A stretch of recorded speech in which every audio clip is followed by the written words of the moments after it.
The Marble Palace. Hello guys, this is Keys to the Truth, and on this video I will take you on a journey to a place I visited recently, and I call this kind of visits or tourism. I call it conspiracy tourism, if you will. It's kind of a funny, making fun of myself and the whole thing kind of deal, but in all truth, I've made it a thing for years now, wherever I go, and it'd be interesting to see if you could maybe invite some other people or make it public or open to you guys, organize some trips here or there and everywhere, and that'd be pretty cool. I know some other researchers do that, and they have like ghost tours regularly in different cities. They have old houses tours or architecture tours. Well, these would be like just conspiracy tours of certain places. So let me know in the comments. Let me know if you'd be interested. Um, in your locality or a specific place. Give me some ideas, possibly, and I think that would be pretty awesome. Um, I do these types of visits on my own, and so on this video, I'm going to just kind of let you tell you what I was thinking as I was, running through the place. And sometimes I have friends or family with me, and some of them, are shocked.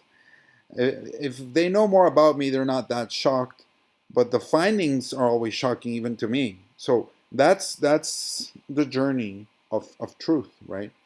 Of revelation. And it's not so much a matter of like, hey, are you going to tell us a lot about the symbolism of the occult or this and that? Of course that pops up in the imagery, but you have to do it, and keep in mind we have to do it in the spirit of God. So in the spirit of finding more about, learning more about this place where we live in, what's going on, why we are here, where are we going, and also remember, learning, knowing about this world, this creation, is learning about God Himself. So let's get down to it, and I'll make comments as we go along. And I'm gonna add some bonus photography here that you can see. I also visited. Oh, by the way, Chicago's replete with symbolism, like the whole city. I could do several videos just on the whole city, and that's where I'm going back to the point of the tourism idea. But like the Field Museum and just the parks there near the Navy Pier, between Navy Pier and the Field Museum, the planetarium, all those places, they're just so chock full of imagery that it's unbelievable. Um, so I'm not going to do those right this minute. I'll do those probably on different videos, since on this trip I didn't take that many pictures or photographs of that, because I've done that before. So I'll try and see if I can rescue the images I had from previous trips. And there's just a lot of heavy stuff, But anyway, I ran into this convention center here, and let's see, for example, this first image, we see a carpet, and in this carpet, you see that it's got, a central pole, and then from that pole, you have like rays going out outward. Of course, this is, alluding to the sun and, sun worship. Now, you gotta be careful to not let these deceivers deceive you, and that's easier said than done. But for example, if they're doing sun worship, oh my God, you're talking about the sun, you're an occultist, you're a pagan. Hold your horses. Who made the sun? Did the devil make the sun? Did the Freemasons make the sun? No, no such thing. God made the sun. So the fact that they twist and turn and try to misappropriate and misrepresent and use symbolism to cloud your mind doesn't mean that the sun's evil. Oh my God, don't look at the sun because the sun's evil. No, it's their corruption of what these things mean in your mind or in their mind, that's wrong. So you got to be careful with that. So here in this carpeting, you see it's completely, full of symbolism, and it's got these outwards, not necessarily spirals, but rays, and you can see there's little circles. So those little circles, to me, what it's showing is that we're um, on this plane, and you can see that there's different sort of islands, or if you want to call them continents or countries or civilizations, and you have in the center, you have, of course, the center, right? And from that center spans all the energy that supports this plane, and the sun, of course, emanates from that center and is created by the tree of life. We don't see the tree of life in this particular one, but we'll get to that. So let's see what else we find. Oh, here we find some tiling with a black sun in the middle, a black sun, which is part of their, imagery and imaginarium of the pagans and these demon worshippers. Uh, as far as I know, there's no such thing as a black sun. There might be. I don't see the evidence for it. I haven't found it in scripture. I found it. I haven't found it anywhere else. There's proponents that, oh, there's a black sun underneath us, and that's projecting the sun and the moon and the stars. That's complete baloney, in my opinion. All right, that's just leading you down the wrong path, in my opinion. But there might be another sun. It just might not be hovering over our part of the pond. Let's continue. Here we have this chimera, which has the face of a human woman, and the feet of a lion, and wings like a bird. So it looks very Sumerian, very much in the sense of the old world, where they had the fallen angels sinned against flesh, all kinds of flesh, and they transgressed, and they mixed the species. So there might have been some of that. There might be truth, and that's probably what brought about destruction, either by flood, most likely by flood, or by fire, because there's a lot of evidence of fire as well. You can see that in some of the megalithic structures. There's evidence of like very hot, something that destroyed those places, and you can also see it in the mountains.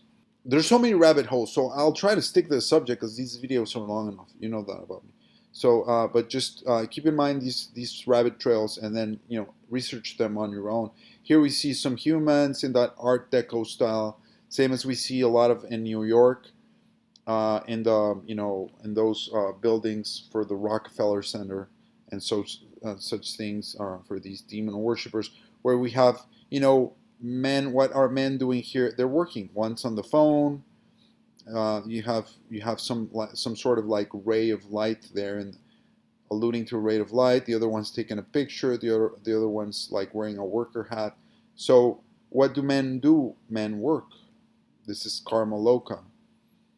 Here, this one kind of blurry. Sorry, I moved the frame, but it looks like some kind of demonic being.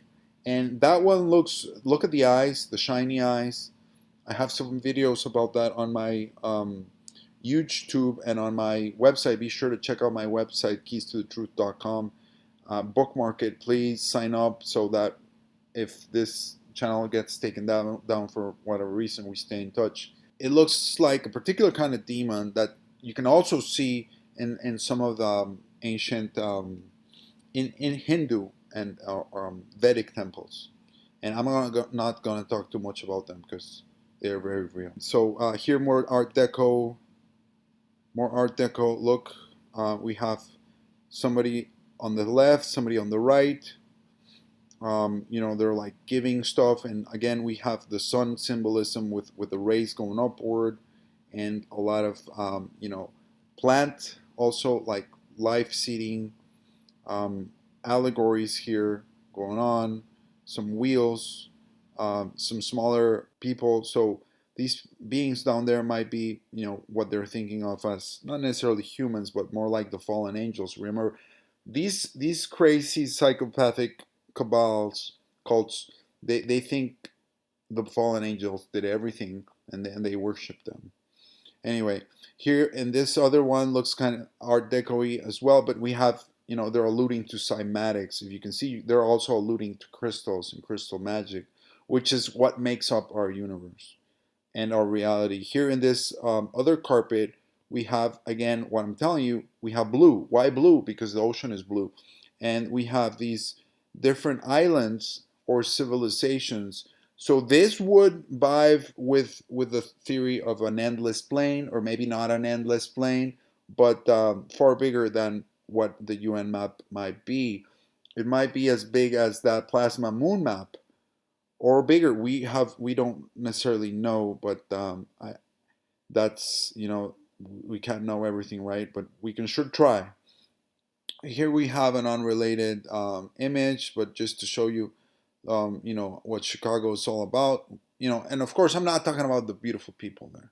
Like, beautiful people, everybody was super nice all the time. Great, great people.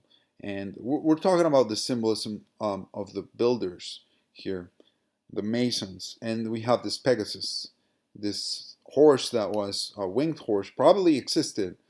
And again, we're talking about the mixing of the species, which was a transgression. And they're probably trying to do that now. I personally don't think they can do it. But who knows? I think the fallen always kind of lead these suckers, with a carrot, always promising, oh, we're gonna give you the key to eternal life. Oh, you're gonna become gods, and you never do, and you always get screwed over by the devil if you make a deal with him. So there's that. Again, another carpet. There's a lot of symbolism here about cymatics. Stars as above, so as above as below, those kind of things. So the projection of the stars. Remember to watch my video, what do stars actually do. Very interesting take on there. um, and so we have more islands and more energies that the stars are projecting. And there seems to be some sort of back and forth between the earth and the divine beings above, and us as well. Here, this was at a different place, a hotel nearby. We have, some tree symbolism, and they have, what do they have hanging off of their spheres? Right, they have hanging spheres and they have lights. It's a lighted tree, alluding to the stars, the sun and the moon hanging from the tree of life, which is a real tree. I cannot stress that enough, but it's just like with Christ, Yeshua, or Christ Yeshua, or whatever, however you want to refer to His holiness. Um, you know, if you can't see it, you can't see it. There's no words that I can explain here. No amount of evidence that's gonna allow you to see. The only one that can allow you to see is God Almighty. That's it. And you have to try to earn His grace so that you can be allowed to see. So I wasn't I didn't know what to expect when I went there. It's called the Dry House Museum, or Dry House Museum, and it was a lot better than I expected. I had no expectations, pretty much, very low expectation actually. Um, I went there because I'd done most of the other major things in the city, and so before, on previous trips, so I was like, man, what else is there to do? And it's so cold outside. Baby, it's cold outside, right? So let's just go to a place where it's kind of warm and there's not too much going on. I can just chill. And I was blown away by the symbolism. It's just like so much. And I didn't know it was called the Marble Palace or Marble Mansion, whatever, um, until like halfway through the trip, and I was by myself. I stayed there for a lot longer than anybody that I noticed. I'm sure there's people that go in there and stay for longer than I did, but I know there seemed to be some guides and some little groups, and I just kept to myself, and just wandering around, and then I started kind of noticing, like, whoa, there's so much here. And then I started taking pictures. They didn't allow film, so I kind of respected that, but I didn't want to do like film where they're not allowing that, because I was just in a chill mood, and halfway through the trip, the the head curator of the museum came over and started chatting with me. And of course, I didn't know she was the head museum curator at the time, but super nice older lady, super nice, mega nice. And I did notice I have like um, a sixth sense of noticing people's energies. I've mentioned that in different videos before. Like I can tell when somebody's a witch or somebody is not, or somebody's like doing dark magic. I can immediately tell just from like being close to them or looking at them. I can just tell. But so I know there's I knew there was something more than met the eye with this lady, and she didn't tell me that in the beginning. She was just like came up and said hello. I'm like, whoa, what is she? Why is she coming up to me? Like maybe I'm here too long, or maybe I'm taking too many pictures, or maybe I don't look like their usual patrons. And I'm there too long. Maybe this guy's gonna steal something. I don't know, but when she started chatting with me, then she was like, she started noticing that I knew more than the average Joe because of the questions I was asking her, and it was just beautiful. And she walked with me through several rooms, and then she left. Went her on her way, and then I met her upstairs again. I ran into her, and she just stayed with me, and she went on and on and on, telling me the stories about the place, and that was really amazing. And there's it's just beautiful. So let's look at these pictures, and not everything that's on the pictures and what's there right now is from when the house was made. It some of it is newer, so keep that in mind. They kind of put it in when they renovated. They might have done more than one renovation, and it has had different owners. This video is not about the histories of the place. You can research that on your own, or you can go ahead and visit the place if you want. But this video is more about the hidden secrets that you might not get from a regular tour or regular history person. So in this fireplace, you can see the scales. It has scales on the brass, and those are it looks like a tail. So it's a mermaid's tail. They're alluding to mermaids here, and you got symbolism all over. Of course, I might miss some of the symbols. If you guys are experts in symbolism and occult symbolism or Masonic symbolism, whatever the case may be, please let me know in the comments. What I might have missed, or what some other symbols that you guys might want to share with us. In the tile in the background, you can see there's a lot of tree, a lot of plant symbolism. Some of those leaves look possibly like grape leaves. I call them wine leaves. I do that all the time. But why do I do that? That's funny. But anyway, you see the fish down on the ornaments, and that's kind of corroborating that we have scales, and that's a fish's tail up at the top on the canopy of and then the tiles, a lot of plants, a lot of these when you have a lot of plants and vines, what they're trying to represent is fertility or abundance. And on the sides, on the wood, we have some leaf work. Very nice, well done. The tiles were exceptional. Here we have like a little sofa or couch, and we have some heavy stuff here. You can see a winged horse, a Pegasus, like I mentioned earlier. You see the little fawns there, or children, more like playing around the seed. So very interesting about seed symbolism. You have the bee, what looks like a bee in the middle, and they're all kind of making music. You don't see really if they're human children, it doesn't look like that, because they have like waves beneath them, or like if they were like they had trees, or legs that are made of plants. So again, with transgressing between the species, which was a signature of the fallen technology, which can be achieved through like higher magic, which is demonic in nature ultimately, because you're not heeding the command of God in the sense that He created the species separate and to be separate. But anyway, we have these parrots here in the middle, or these birds on the couch. We also have wolves, but those wolves seem to have scales on their back. I've never seen a wolf with scales on the back. So again, more of that. But we also have this figure at the ends of the wooden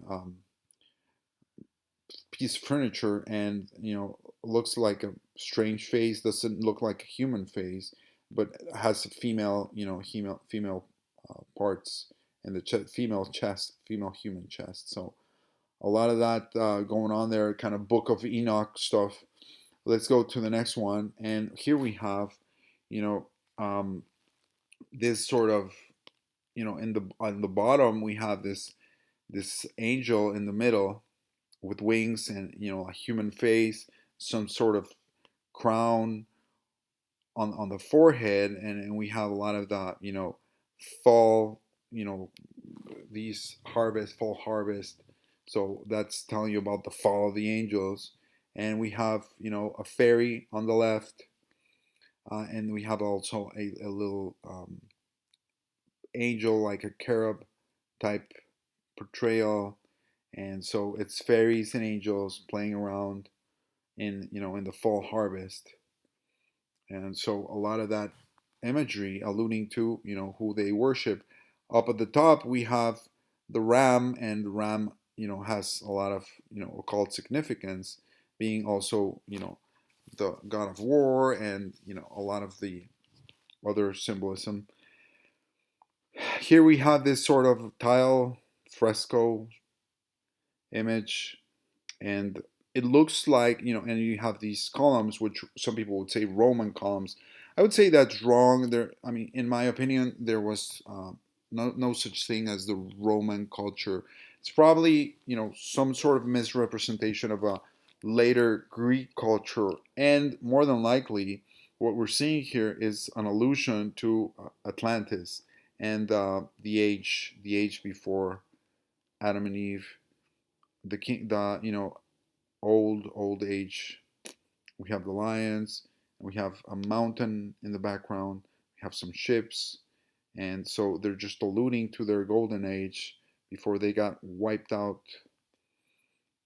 We also have some columns on the sides.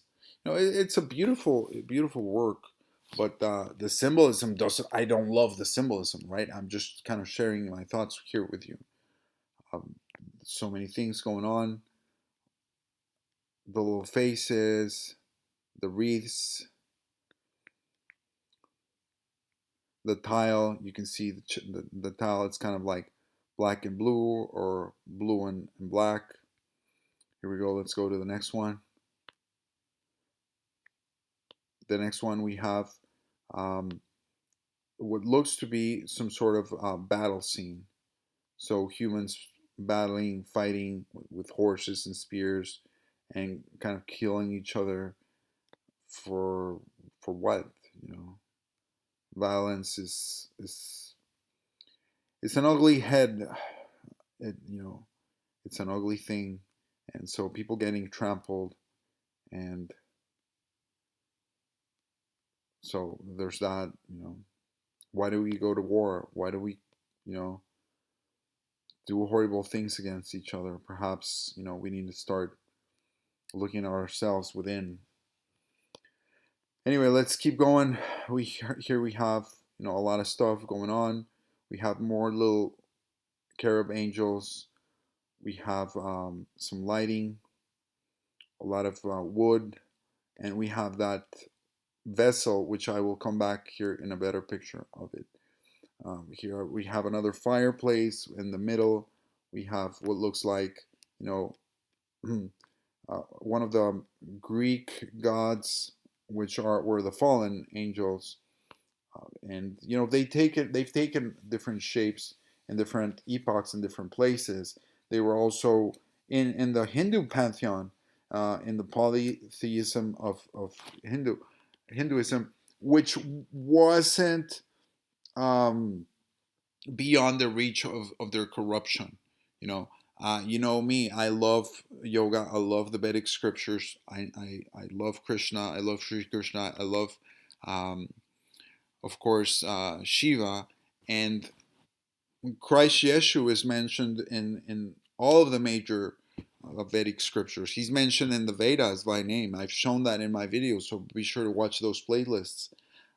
He's mentioned in the Shiva Sutras. He's mentioned in the Yoga Sutras. He's mentioned all over by name.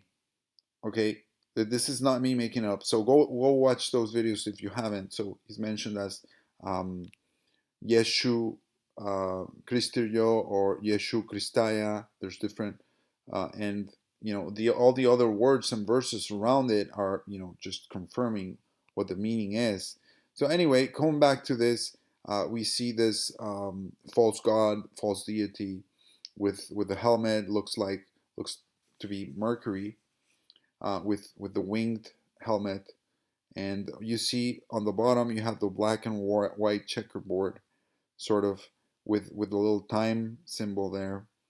Um, some are facing up, some are facing sideways, and we have up top we have a little statue of what seems to be a muse or a lady, and we have these tiles, these blue tiles, so beautiful. If you notice, they look sort of like crystal. It looks like a water crystal, or should I say a snow crystal, radiating, and it just the work done is beautiful, regardless of the meaning. Now this tile also looks like, to me, it looks like the tree of life. If you were to look at the tree down up or up down, that's what it would look like, with the branches or the leaves fanning outward from the center. Um, Here we have, some more like angel symbolism all over. You can see this right here with the girls down below with the wings, and wreaths all over. The ones up top also, these males up top also have wings on them. This chair has some, again, griffin-like beings. These look like part wolf, part lion, and with wings. So that chair um, looks to be a lot more recent than the house, of course. So, I mean, whomever did the last renovation is the I think the one that would know the most why they put everything in there. And some people do, some people don't. I'm sure there's some people that are in the know and some people that are not in the know, like with anything, right? Here we have some interesting windows. Well, if you want to call them stained glass windows, you have that sunflower. So keep in mind that sunflower, and you have the moonflowers. So a sunflower in the center with two moonflowers on either side, and you have them all over on this window. Just keep in mind that, because it gives you the context of what the meaning is. Here we have that vessel that I showed you earlier with what looks like a letter A in the middle. So A is the alpha and omega symbolism here. It looks to be Atlantean. This is what, I just by looking at it, I could tell it's Atlantean. This is what, Atlantean um, craftsmanship would look like. That's just my intuition. Call me crazy, but this is what it would look like. And the vessel symbolizes water, the water of life, Pisces, all those things, flowing water, the indestructibility of water. And water cannot be created or destroyed. Water's not H2O. There's some channels devoted to that. Electrolysis is complete hoax. So, if you have questions about that, let me know. You can always email me. So water is essentially a supernatural thing. So this whole creation is supernatural. There's zero things that are natural. It just our minds have been destroyed to the point that we think things are Newtonian or deterministic, which they're not. So the vessel symbolism here is very important because we ourselves are vessels, and we're vessels to our souls. We can also be vessels to the Holy Spirit and to the Spirit of God. But we can also, on the bad side, we can be vessels for demonic entities. So I need to do a video also on demonic influence on people, on myself, on yourself, on everybody around you. So there's lesser degrees, and so as you start emptying yourself, you can, and doing gracious things, or things that uplift you, you can allow the Spirit of God to fill you. But you need to, like, let go of your ego, let go of those demonic attachments.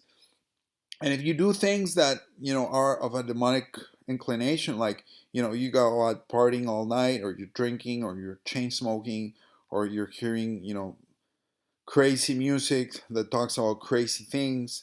And so I'm not going to get into that right now, but all those things are going to lead you to, to the frequency of demonic. Like, hey, keys of truth, I don't believe in demons. I don't, like, these are just analogies, whatever. Like, the point is that you're either in a frequency that's, um, you know, you're channeling the frequencies of higher frequencies of divinity and of God, or you're channeling lower frequencies. So that's what this is about. And the vessel symbolism, very important, guys, because we ourselves are vessels. And actually, that Krishna uses that word a lot in the Bhagavad Gita. Here we have what seems to be some sort of banquet hall, and like a banquet taking place with everything laid out, with a beautiful human statue there of a female human, which is the female body, the male body, the male human proportions are all in the divine ratio, like everything from your fingernails to your toes to your eyelids to your eyes to your eyelashes, everything's divine ratio. So we are created in the image of God. Like, some people believe God doesn't have like a physical form, but again, Krishna details those explanations very well in the Bhagavad Gita. Here we have the fleur de lis, and a lot of leaves. If you notice those leaves, they look like wine leaves. Again, I'm making a joke because I call them wine leaves all the time, but they're grape leaves, which lead to wine. Wine intoxication. We have some what look like lions, or some beings there look like they're winged. They have the tongue coming out, which is you know some sort of reference to demons as well, because the tongue sticking out is kind of like you're mocking. You're mocking what? You're mocking God. You're mocking humans. And so here we have that. Continuing, we have more vessels. You see, some are open top, some are closed top. We have a lot of these faces ingrained in the wood, with a ribbon tied, and that shape is it's kind of like a human shape with we have a wider waistline, and then we have the head up top.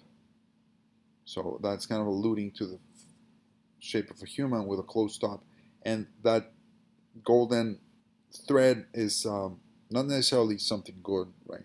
You're bound with attachments, and needs, and all those things that we need to let go of ultimately.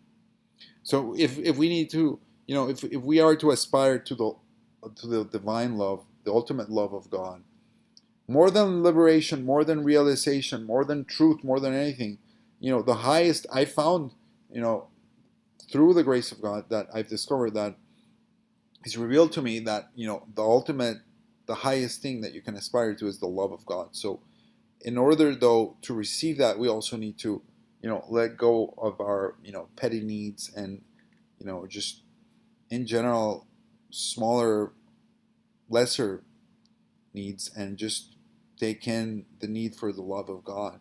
Here in this chandelier, beautiful, we have a flower again at the top, a flower whereby the light comes down, and on the we have this cone on one of the lights, so that is meaning the light, the light of revelation, the light of truth, the light of day, the light of knowledge. And again, there's the true light and the fake light, right? The Illuminati fake light following their Lucifer, which is a fake light. It's complete, just um, utter nonsense. But they want to be diluted, so they are diluted. And we have this boar down there, boar, and a lot of plants,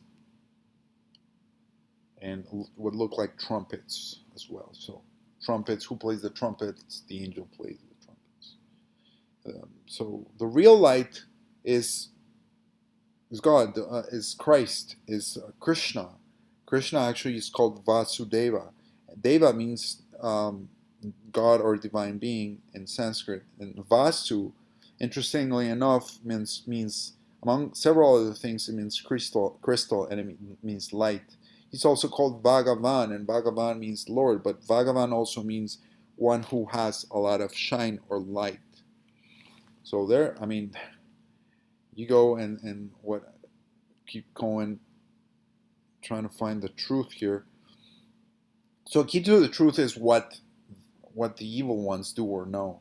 It's a negative key though, because we have to like just that, like they invert the truth and put out the lies, then we see what they kind of represent and see what they know, and then from there we can also glean, okay, by exception, or the contrary must be true. So if they worship these fallen angels, that's the simplest proof that Christ and God exist. That's the simplest proof. So it's very simple. I can tell it to you again.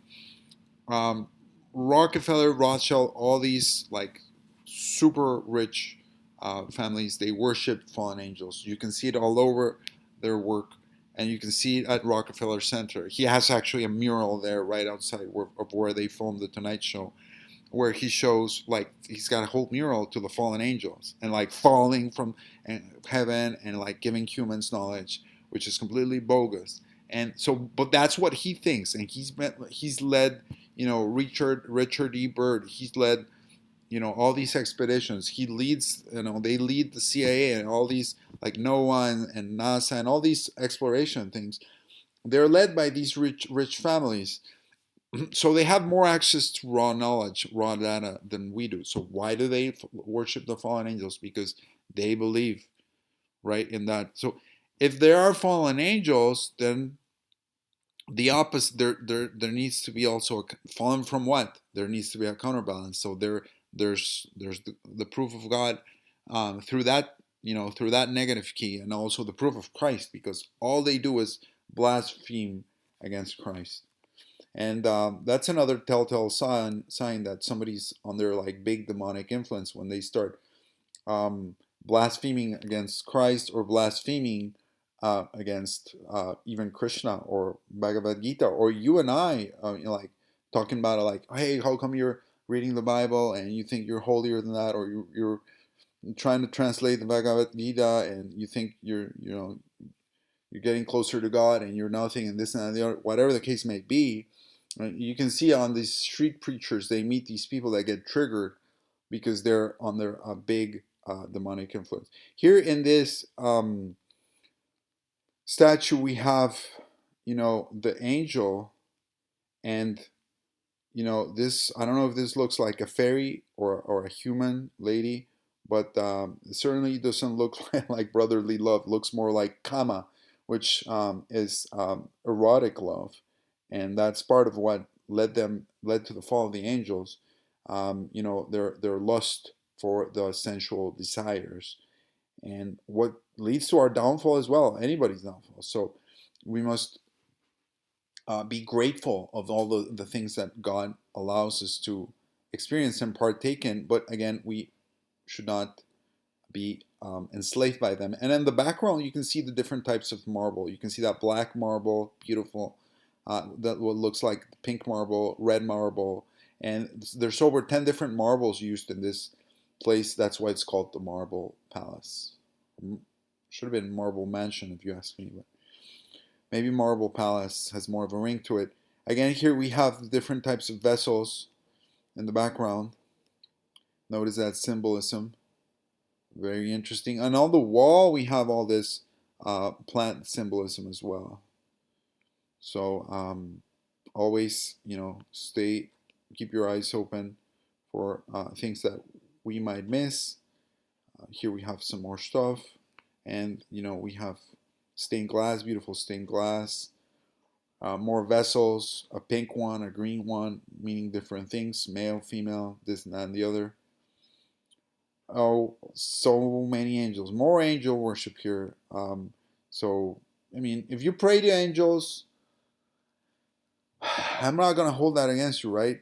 Christ gave us two commandments: love God above everything else and love one another. So, I mean, that's what we need to strive to. It's not that easy. It's easier said than done, right? Love one another, but that's the commandment. And so we must forgive our sins, forgive ourselves, forgive each other, and then we that allows Christ to forgive us, right? So it's you forgive the other person, you act the part, you forgive yourself, and but you also have to try to change your ways, and then and then God forgives you. At least these are my opinions, right? Of course.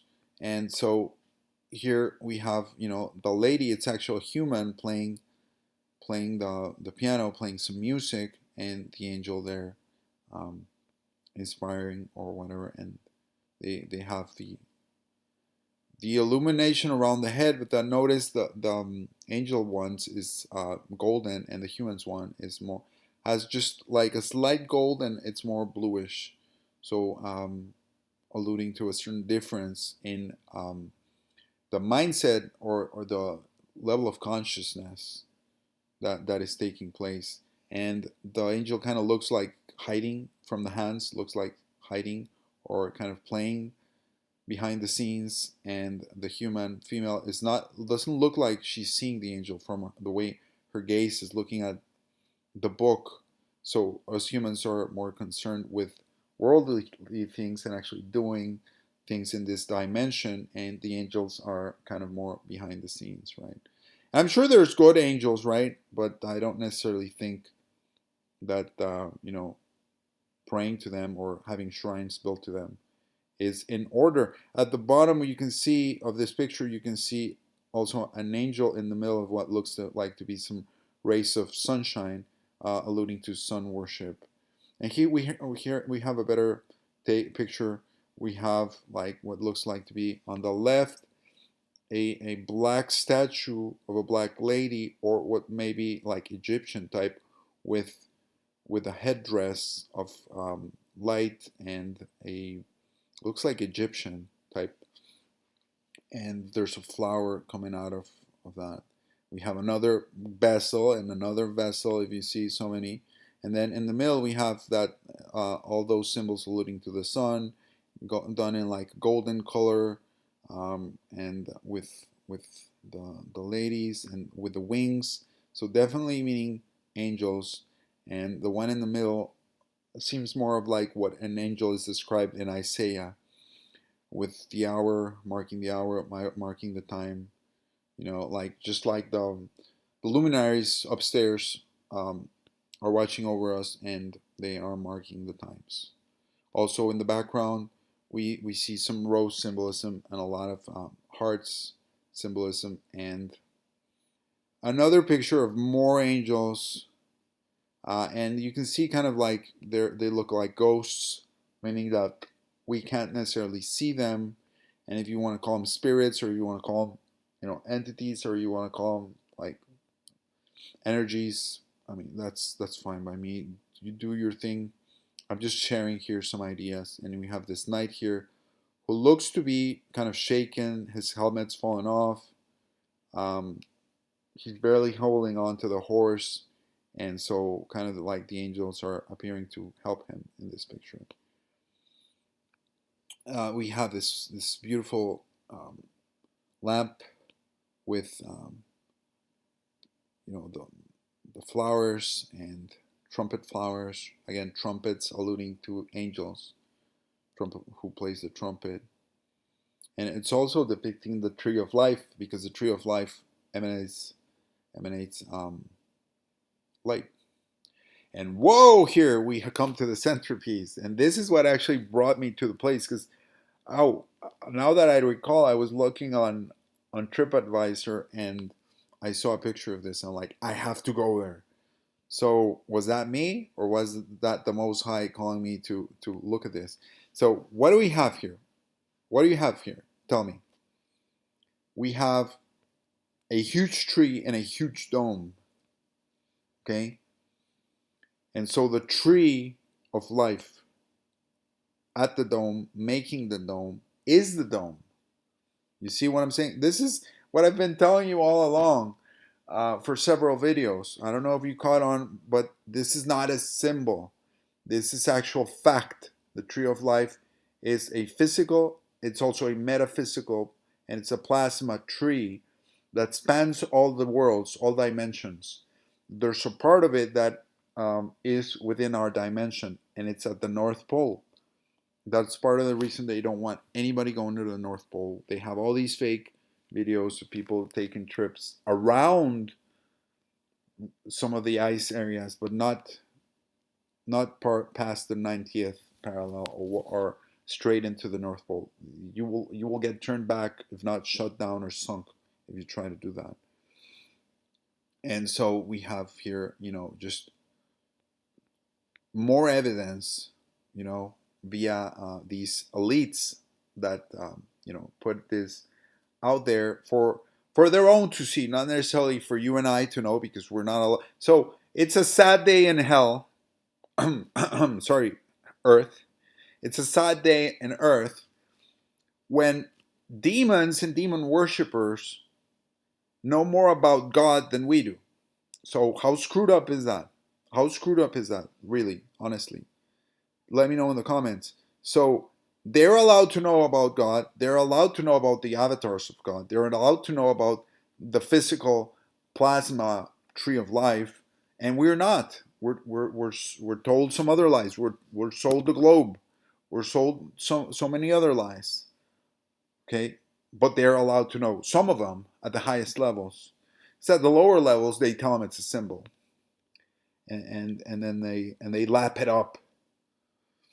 But here's like, just, to me, this is hard evidence, of what they know. If you can see from this shot, what's below the tree is two girls that seem to be floating upward. They don't have wings, so they appear to be two mortal human females. Their hair's standing up, and they're barely clothed, but they seem to be getting pulled upwards. So that's very interesting. What do you guys think on that? That's very, very interesting. Here's another shot of that. Two girls, two human females with the hair standing up, and it looks like it's like they're getting lifted up right at the, at the center of the dome. Very interesting. Very, very interesting. Beautiful stained glass. Oh my gosh. With the tree. It shows four trees, but it's just an angle, a representation of the one tree that makes the dome. The dome that is the firmament.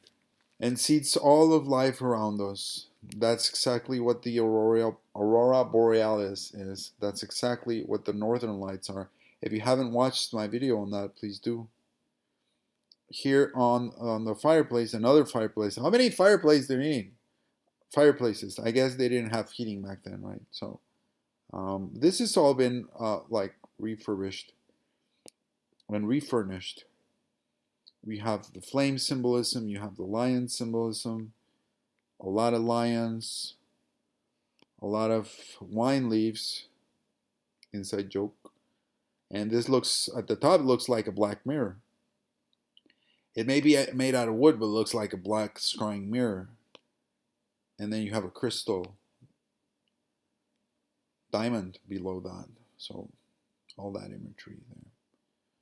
So several pictures for you guys to enjoy. And the green light. Oh, I didn't notice that until right now. The green light is the Aurora Borealis. Look, the green light's hanging down from the tree. The green lights, you see those green lights on the corners? That's the Aurora Borealis they're alluding to, which is seeds all life around us. And it comes from the tree. Here we have, because the firmament must be moving, and the Shiva Sutras, it actually tells that. I need to do so many videos. It calls it Shakti Chakra, and chakra means wheel in Sanskrit. And a wheel, by definition, must be moving, right? Otherwise, why is it a wheel? And Shakti is the divine energy of God, but in the feminine, divine feminine, but also Shaka is a tree or a branch of a tree. So Shakti is that which comes from the branch or from the tree. So Shakti chakra is the dome wheel of the tree or the branches of the tree, hence the movement, hence the spinning of the sun and the moon and the stars, hence the rotation. Rota, remember, it's an anagram for Torah and also aorta and tarot, like in the tarot playing cards. So many things, guys. We have this Mercury with the staff, and remember, we saw his helmet earlier with the wings. He's got wings on the feet, on the ankles, and he's got the staff with the two serpents and the wings in the middle. Some say this is the DNA. That's just another Freemasonic occultist symbol. Some people say, oh, it's a sine wave. Well, sine waves are part of mathematics. Uh, Although mathematics is not what you think. Remember to watch my video on what math really is. The actual word in Sanskrit is ganita for what we consider to be math. So sine waves are sort of a frequency, in my opinion. What is a frequency? How frequent something manifests. So let's continue.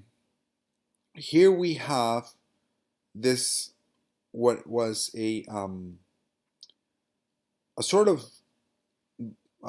drawing, and they have it up on the wall. But look what it looks like. It looks like some sort of plant, right? You immediately look at it, and it looks like a plant.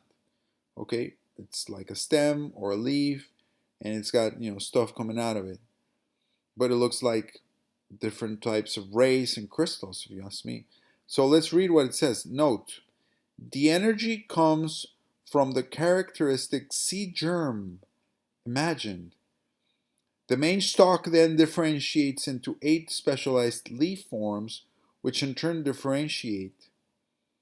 There being no limit to character expression, this design lies within the field of romance. Plate 15. Very interesting. So keep that in mind as we talk about the seed of the tree of life, and we talk about how God manifests physical beings in this universe, which I think we actually come as pods of the seed of life, but that's just me. The Bible tells us that Adam was made out of the soil, but so where the plants grow from the soil. So I'll do another video. Don't get triggered on me just yet. I need to show you like so much evidence. Here we have these beautiful vases or vases or whatever you want to call them. Again, they're vessels. They're signifying vessels with some beautiful artwork. Here we have this painting of the world of old, the world that was destroyed, the old world, the world of the fallen deities, the false gods, Atlantis, the fall of Atlantis, which they mourn. Maybe I'm wrong. I could be mistaken about a lot of things, so call me out if I am, please. Here we have these. Oh, this is troublesome right here. You see the clock? You see the clock, and where's the clock? The clock's between the ancient world. So it's a level up and then a level down. We have the clock, and we have these two male humans in chains. I think I have another picture from a different angle. We have these humans in chains, and that's really troublesome and we're chained to the clock, aren't we? Like just day in and day out. And above that we have this thinker with a book open with an eagle, and he's below the world of old. So this is what the ruling class thinks of themselves. the Freemasons, the Jesuits, and such types of ill repute. They think they're above us, and we, the working class, should be chained to the clock whilst they're wandering loftier thoughts, and you know they're still under the world of old. So this is just, and the candles are black candles. Who uses black candles? Only people using dark magic.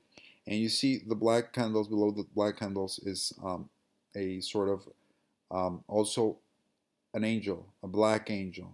Why would you do a black angel? Really? So much symbolism, guys. You see the little suns in the background. A lot of stuff, heavy stuff, if you ask me. We have Napoleon Bonaparte, and above him, the world of old. Leading the way, where is he pointing? Here we have this lady,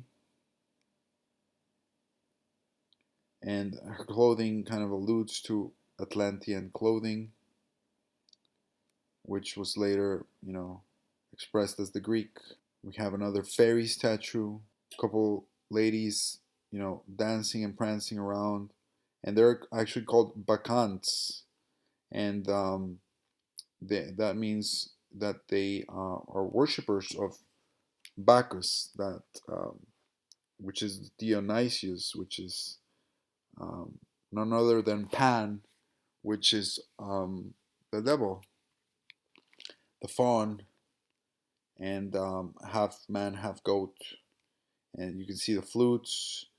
You can see that that pine cones fallen, so they've thrown away, all their humanity, and they're playing and they're drinking. They have the wine. I'm sorry, the wine, the grapes in the hand, and they're just giving in to the slavery that can be the senses. Here we come to a curious place of observation that was facing east, as the head curator told me, and I took several pictures of this place. It was kind of like a, a little outcropping where she told me, at least, that the lady of the house would go in there and kind of like pray to the east, which is rather odd. And but the most striking, and you can see on the top, it's a sun. It's a sun. You see a half sun with the rays. But the most striking feature to me is the stained glass. If you look at the one on the left, and all of them have this feature, but the one on the left particularly, you see in the middle, it shows sort of a leaf pattern, or what would be again a tree, as looked from above or as from below, and you have little circles around it and a lot of blue. That lots of blue represents the ocean. So this would, to me, mention, and you see how it's slightly bent. Everything has kind of a concave or convex, depending on your perspective. So this would mean to me, again, the plane where we're on. It's not infinite, but it's huge. We have the tree of life in the center, and we have different islands or continents or civilizations. The human civilization, the one we belong to, that is currently under control of demons, and the only way to rid ourselves, because if you kill one demon, then another one pops up in its place. If you take out one dictator, another one pops up in its place. So the dictator is in all of us. The only way to beat this is by individual change of consciousness. That's the only way. And so you can see that there's different islands. So this is what, in my opinion, this is immediately what this is representing. And you can see the on the four corners, you have a moon, like a full moon. You have a new moon, and you have different moons. So it's alluding to like the different planets and the moons rotating around us, and at the center of the tree of life, in this huge plane, which is much larger than we imagine it to be, and we're in there somewhere, but there's other races, other civilizations, made by the Almighty for His glory. And He doesn't need to tell us. And our history, we have enough problems dealing with our own stuff, let alone dealing with other civilizations of human-like or not human-like creatures, whatever the case may be. Here on this one, it's very interesting. You see the pods. What's the first thing you think of when you look at this? Please tell me in the comments. Please share. I'd love to hear more about what you guys have to share, think, or your opinion. So to me, these look like pods, and this looks a lot like that Geiger guy that did the Aliens movies, or the Aliens Xenomorph, and there's some walls that look just like this on that movie Prometheus, and it looks also that the pods are around a center, and that could be the tree of life. Again, this lends credence to that download that I'm kind of getting, that at some point the tree of life sets out in the beginning and creation, sets out these pods for each different species, and they grow, and we grow from the ground, and that's how each species sprouts from the ground, which is eerily coincidental with the Bible. So I'm not saying that we need to do tree worship or this and that and the other. Guys, just please don't get sidetracked. I'm saying that God has certain mechanics, and so I'm trying to find what the mechanics are. He can do whatever He wants, any way He wants, but I'm interested in knowing the mechanics. So I'm guilty as charged, if that's my charge. Here in this candle, we have a lot of what looks to be Mesopotamian, Sumerian, with the winged creatures at the bottom, with the rams, with the storks. So I mean, they're telling you right there what their background is, what they believe. Here's another look at that fairy. Lots of marble everywhere. Some more shots. I hope you guys enjoy the different shots of everything as much as I did. Here we have some looks to be Middle Eastern, with a lot of the half moon, a lot of the circle imagery, a lot of the patterns at the top. You see that pattern at the top, that also makes me think of crystal lattices. So there's obviously a lot of encoding going on here. At the bottom, you see those pyramids, and to me, pyramids are nothing more than another characterization of crystal magic, because a pyramid is the top of a crystal, a certain crystal. Now we get to more interesting stuff, and here's some facts that probably even the curator didn't know, and I bet you didn't know. So, and I didn't know until pretty much right now when I was making the video. So let's look at this letter.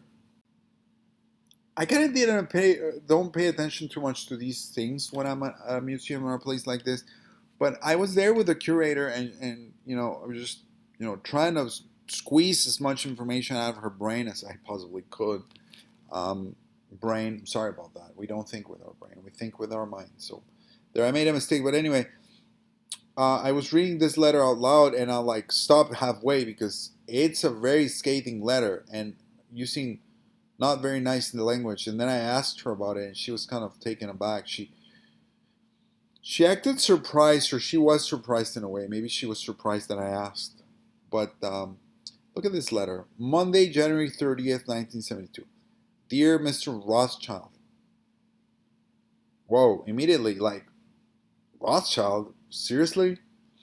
Sorry, but your time has run out and must be disposed of. It should be obvious to you, anyway, that you are old and useless. Perhaps through no fault of your own, but that isn't my fault. Aesthetics is no concern of ours.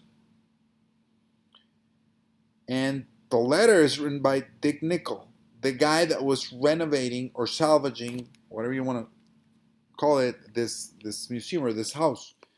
And he says there, he alludes there to Major Daley, Sam Lichtman, AIA, the establishment, capitalistic democracy, etc., and of course Dick Nickel. And he's got a note there that he was there today. So like, oh my gosh, this is like, now here's where it gets interesting.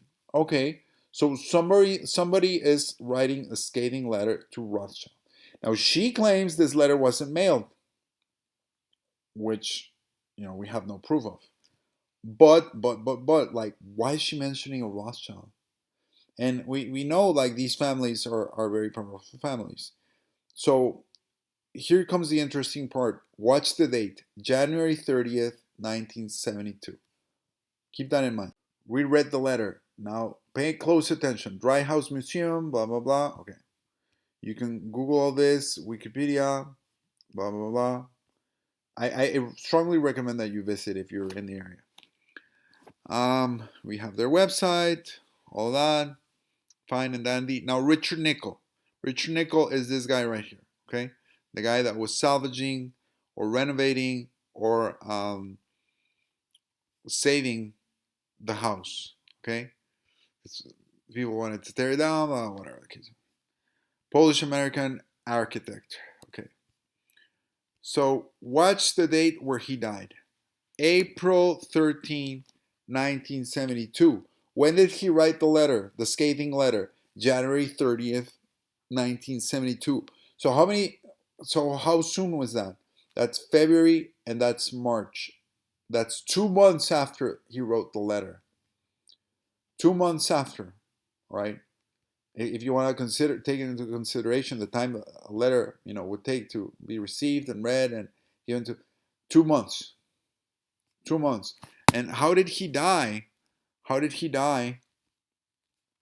He was killed, blah, blah. He wasn't uncovered until May 19th. How would you know time of death if he wasn't uncovered until May 19th, 9th? Sorry. His body went unnoticed for some 4 weeks. Really? And you can establish time of death with the composition of 4 weeks in April and May when it might be cold, but not that cold. So that's pretty suspicious. That's really suspicious. Not to mention the fact, to whom he's writing the letter, right? Now, you're going to see some more pictures here in a few, but I'm going to kind of skip ahead, and I'm going to tell you about this character, Edith Rockefeller McCormick. So there's another. They're holding some events there at this museum dedicated to her. So we have that Rockefeller Rothschild connection, and these families marry between each other. Now look what she's wearing here. She's wearing that regalia which looks like Egyptian. So there's a lot behind this, and there's a lot of Egyptian Sumerian artifacts in the house. You can look her up, Edith Rockefeller McCormick. She was married to Harold McCormick. So she didn't even she took the name of the husband, but she kept her name because of it's all about the bloodlines with these people. And something interesting that I discovered, and this is how you do the research. You go from one rabbit hole to the next. Look at this. For further reading, The Aryan Christ, The Secret Life of Carl Jung. And then you look into that and you find out about Carl Jung and a fact that he was,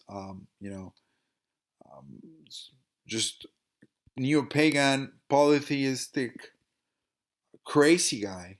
And these are the people that wrote the book on psychology and psychoanalysis and psychotherapy Are you kidding me? These are Luciferians, guys, and I'm going to expose that in other videos. So it's all about the destruction of the individual and the family. So, going back, like, so then how do I deal with the problems in my life or in my mind or in my marriage or my relationships? Go back to the good book. There you have the Bible. You have the Bhagavad Gita. Those are your best two sources, all right? Because the stuff these guys have to tell you is all Luciferian doctrine. Anyway, going back to the death of Richard Nickel, Dick Nickel, as he called himself. If we notice, the letterhead says diverse chemicals, or however you want to pronounce it, food division. Like, and that's, I mean, like, I'm a detective at this point, right, guys? So again, if you think it's a good idea to do some of these tours, it might be pretty amazing what we discover. Anyway, diversity chemicals. We look into diversity chemicals. Diversity chemicals, who's the owner? Bain Capital. Like Bane in that Batman.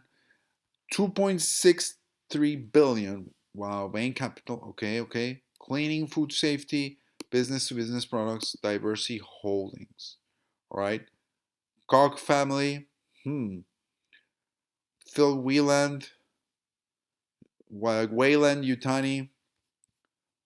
You see the connection there with aliens. Bain Capital. Okay. We'll look into a little more. We dig down deep. We keep going. Bain Capital. They have a connection there. This is Richard Nickel, the guy that was killed because he wrote that letter. And he probably told them off more than the letter, right? So the letter is just what we have to go on. Bain Capital, they handle $160 billion in assets, and that's just what it's on the website. They probably handle much more. Now let's find a connection with Rothschild. Okay, let's see if there's something there. Richard Nickel, blah blah blah. Okay, you can look into all this. Rothschild, keep going. Bain Capital, Rothschild. Then maybe we can find a connection there. Bain Capital was advised by a deal by Rothschild. Okay, so there we have it. There's the connection. Bain Capital has a connection to Rothschild. Was advised on this deal by Rothschild and Co. So he's writing a letterhead in the letterhead of his employer. You see? Rothschild. And the connections keep going. Now, if we look into Bain Capital a little more, we can look into the Blackstone Group. Look here. Silver Lake, blah, blah, blah, TPGs, Goldman Sachs, Blackstone Group. Okay? Bain's partners in the acquisitions. So Blackstone Group. Okay? Blackstone Group.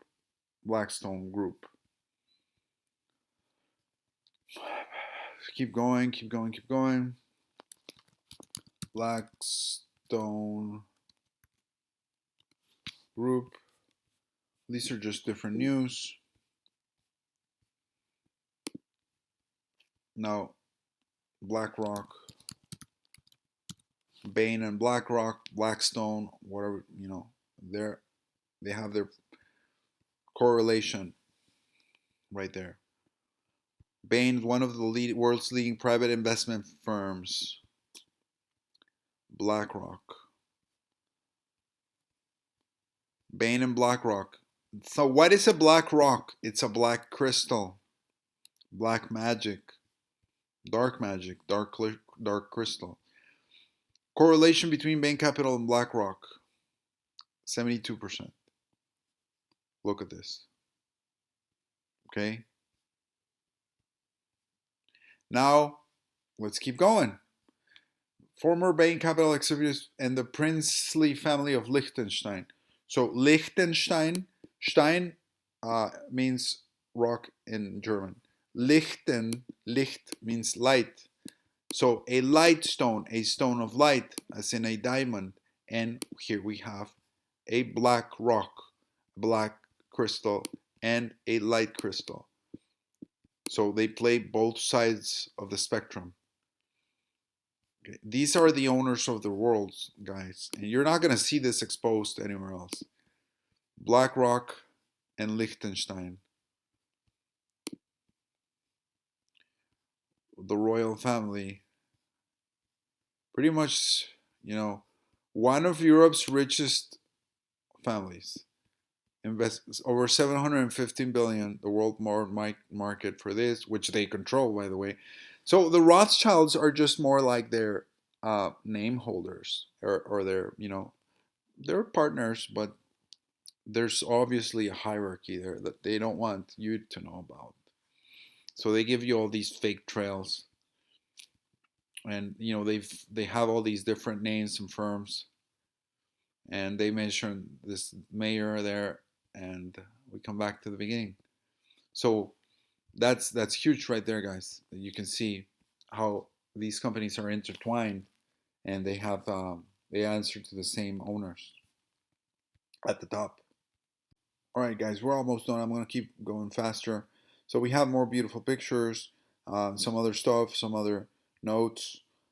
We have all this, what looks to be like, Chinese, but the lady told me there that it was Japanese, and a lot more artwork and just things to consider and think about. Um, the tiles, the imagery represent all the, just amazing stuff.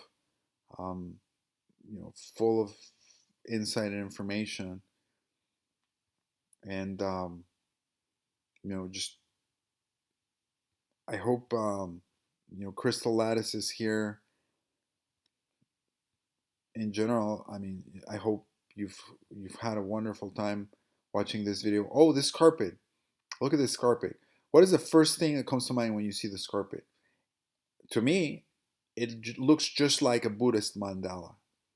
It's almost even the same colors. So if you watch some Buddhist mandalas, and I might add some here in the video during editing, it looks just like Buddhist mandalas. So you have a lot of that going on there, just on, and I mean it never ends. So I mean that's why I was there for a long time. You have this um, dragonfly symbolism, very interesting. This globe, lighted globe symbolism with stars, and the light coming around, and just tons of stuff. Here we have the peacock feathers with I think this is a Tiffany lamp, Tiffany jeweler's lamp, very very beautiful. Here we have a keyhole. So keys to the truth. That's funny. That's why I took the picture of it. So you see, you can have the keys, and you don't have to be a devil worshiper. God can reveal things to you as well. If He deems us worthy, and if we pray to Him enough, and we're humble enough to realize that we don't know anything. We think we know, but we have no idea.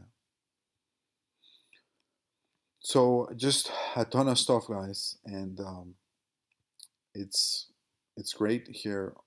Doing another video, and taking another breath of air. I humbly thank our Almighty Creator. I thank you for watching the video. I pray for you. I pray for your loved ones. I pray for everybody that had lost their way, that they find their way back to Christ, the real light. God bless you.